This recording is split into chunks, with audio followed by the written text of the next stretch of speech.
The book of the prophet Zechariah.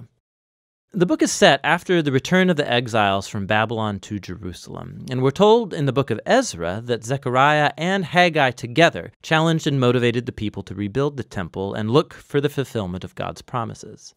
Now, long ago, Jeremiah the prophet had said that Israel's exile would last for 70 years, and that afterwards God would restore his presence to a new temple and bring his kingdom and the rule of the Messiah over all nations. The dates at the beginning of this book tell us that those 70 years are almost up. But life back in the land was hard, and it seemed like none of these promises were going to come true.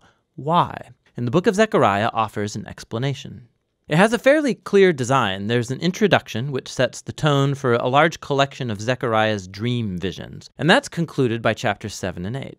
And then this is followed by two more large collections of poetry and prophecy. Let's just dive in and see how the book works. It begins with Zechariah's challenge to his generation to turn back to God and not be like their ancestors who rebelled and refused to listen to the earlier prophets, which landed them in exile. And so now the returned exiles respond positively to Zechariah. They repent and humble themselves before God, or so it seems. The next large section is a collection of 8 nighttime visions that Zechariah experienced. And just to prepare you, these are full of very bizarre, strange images, a lot like your dreams. The idea that God communicates to people through symbolic dreams, it's very old. It goes back to the book of Genesis. The dreams of Jacob or Joseph or Pharaoh, these gave meaning to current events at the time, but they also gave a window into the future. And so Zechariah has his own dreams now, and they've been arranged in this really cool symmetrical design. The first and the last visions are about 4 horsemen each. They're like rangers patrolling the world on God's behalf, and it's a representation of God's attentive watch over the nations. Their report is that the world is at peace. And in Zechariah's day, this refers to how God raised up Persia to conquer Babylon and bring peace. And so the question now arises, the 70 years of Israel's exile are almost up. Is now the time for the Messianic kingdom in Jerusalem? And God responds by saying that he's determined to fulfill those promises, but he leaves the question of timing unanswered. The second and 7th visions are paired because they're both reflections on Israel's past sin that led up to the exile. So the second vision is about these horns that symbolize the nations that attacked and then scattered Israel, Assyria and Babylon. But then these horns or empires are themselves scattered by a group of blacksmiths, an image for Persia.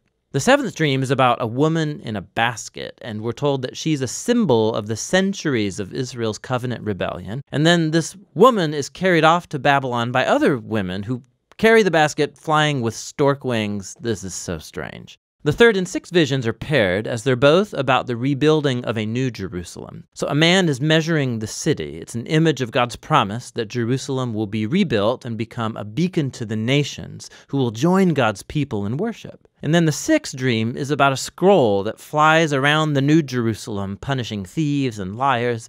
The idea being that the New Jerusalem is a place that's purified from sin by the scriptures. The 4th and 5th visions are at the center of this collection, and they're about the 2 key leaders among the returned exiles. So Joshua, the high priest, and then Zerubbabel, the royal descendant of David.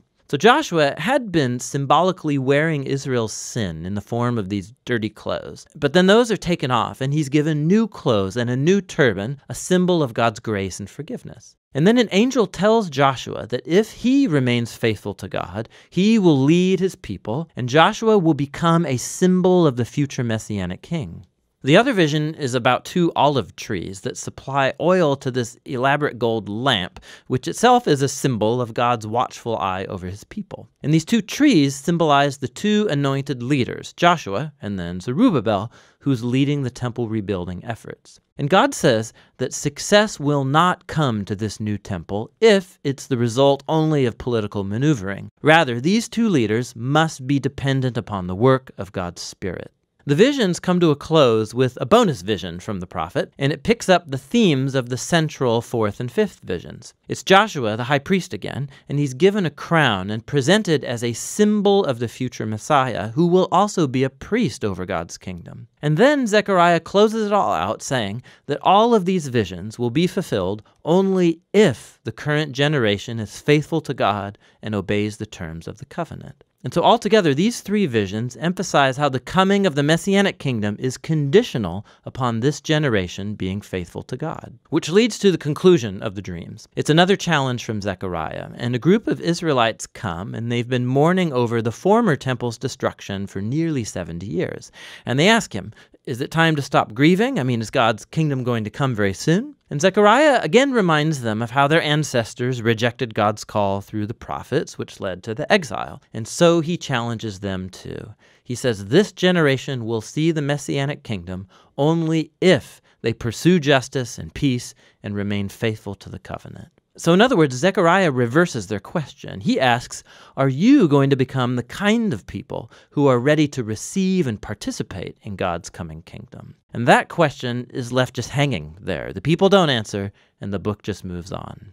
And so we come to the final sections that are very different from chapters 1 to 8. Each section is a kaleidoscopic collage of poems and images about the future Messianic kingdom. So the first one, chapters 9 to 11, describe the coming of the humble Messianic king who's riding a donkey into the New Jerusalem to establish God's kingdom over the nations. But then, all of a sudden, this king, he's symbolized as a shepherd over the flock of Israel, and then he's rejected, first by his own people, but then also by their leaders, who are also symbolized as shepherds. And so God hands Israel over to these corrupt shepherds. And it raises the question, will Israel's rejection of their king last forever? In the final section, chapters 12 to 14, say no. It's another mosaic of poems and images about the future Messianic kingdom. And they depict the New Jerusalem as a place where God's justice will finally confront and defeat evil among the nations. It's very similar to the same themes in Prophet Joel or Ezekiel. But then God also will confront the rebellion within the hearts of his own people. He's going to pour out his Spirit on them, he says, so that they can repent and grieve over the fact that they have rebelled and rejected their Messianic shepherd. The final chapter concludes with the New Jerusalem as the gathering point for all of the nations. And then this city becomes a new Garden of Eden, and there's a river of living water flowing out of the temple, bringing healing to all of creation, and that's how the book ends. And so Zechariah just leaves you to ponder the connection between chapters 1 through 8 and 9 to 14. And the point seems to be that this future Messianic kingdom of the book's second half will only come when God's people are faithful to the covenant, the point of the first half. Reading the book of Zechariah is a wild ride. These visions and poems are full of startling imagery, and they do not follow a linear flow of thought. And that's part of the point. It's like history and our lives. It doesn't always fit into neat, orderly patterns. But the prophets offer us glimpses of God's hand at work, guiding history towards his own purposes. And so ultimately, Zechariah invites us to look above the chaos and hope for the coming of God's kingdom, which should motivate faithfulness in the present. And that's what the book of Zechariah is all about.